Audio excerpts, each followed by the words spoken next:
Why study languages at university if you don't want to become a French teacher in the future? Why study languages at Cambridge if you can just download Duolingo?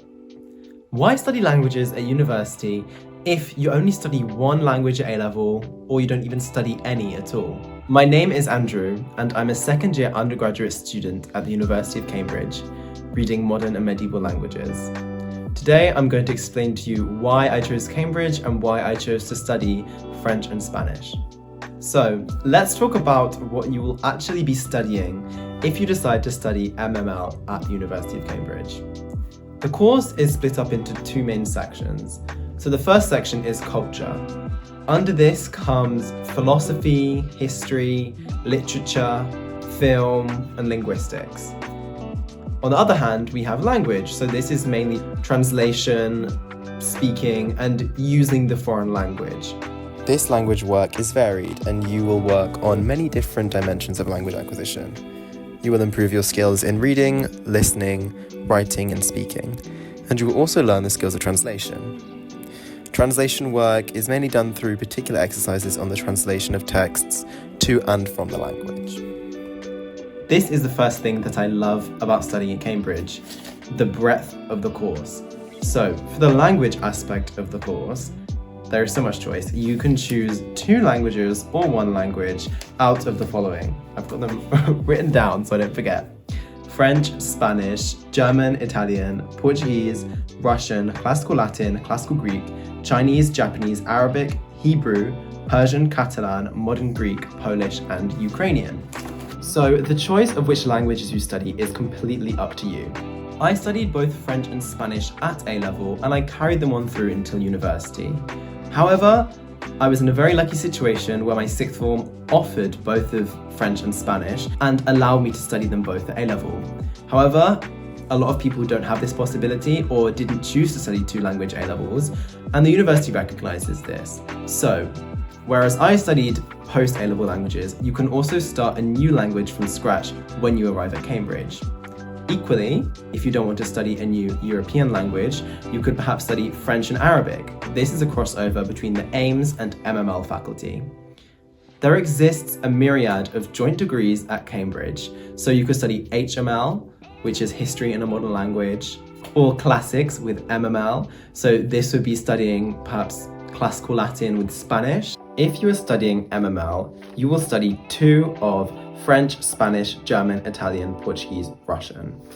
However, if you're studying AIMS, you would just study 1 Asian language. I don't want to get bogged down in all the specific details of the degrees here, but I encourage you to do some research and check out on the Cambridge University website the specificities of the application. It gives you the opportunity to learn a new skill from scratch at a university level, so you can come not speaking a word of Italian and start it in your first year. Long story short, there are a lot of combinations possible. As I previously mentioned, although I did both my languages at A-level, this is quite rare, so you absolutely don't have to study 2 language A-levels in order to study languages at Cambridge. This is one thing I love about being a languages student. There's no prototype of what we're like. People come from all sorts of different academic backgrounds. So I did French, Spanish, maths at A-level. There's people in my classes that studied maths, further maths, physics, and French. There might be someone who studied English, philosophy, and French. And I really appreciate this diversity in the classroom because it means we all come from different viewpoints and have different ideas to share. Teaching is very varied, especially for MML. So we have classes. This might be like a translation class or a grammar class. We also might have lectures. We know what lectures are. Seminars, so this is more like a small group discussion, and supervision, which is 2-on-1 teaching or 1-on-1 teaching. Obviously, spending this time with native speakers is incredibly rewarding. But beyond that, the literature aspect of the course also has on hold for you some very interesting supervisions. I find it fascinating to sit with a world expert in my field of interest, so let's say French poetry, and discuss my ideas about a certain poem with them. It is so enlightening. The variety of classes that are on offer at Cambridge really help you to carry on growing academically in all areas. So if we think about an average day in the life, it might be At 10 a.m. you have a French literature lecture.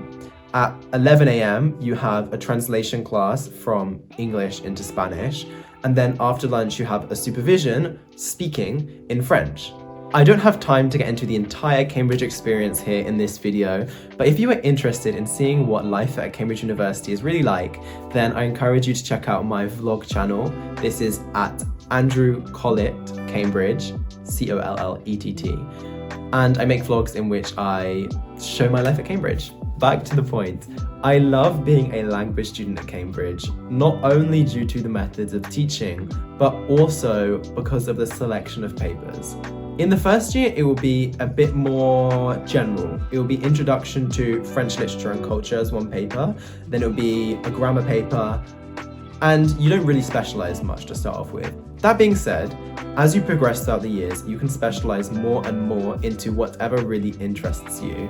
This is something I absolutely love because it means that whatever your specific nerdy passion is within your subject, there will be a teacher that can teach you about it. There is going to be a supervisor who's going to supervise you on it. There will be reading that you'll be recommended from the faculty.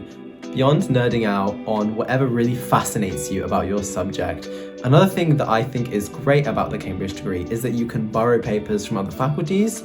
They have to be approved, but you can borrow papers, for example, from linguistics as a part of the MML degree. Also, in the second and fourth year, you can pick up new languages. So, I am studying Catalan this year, and hopefully in my last year, I will study Portuguese, if not Greek. This means that I'll graduate with proficiency in French, Spanish, Portuguese, and Catalan. And I briefly mentioned earlier on the ways of assessment, which also drew me to the Cambridge degree. So, it's not just exams.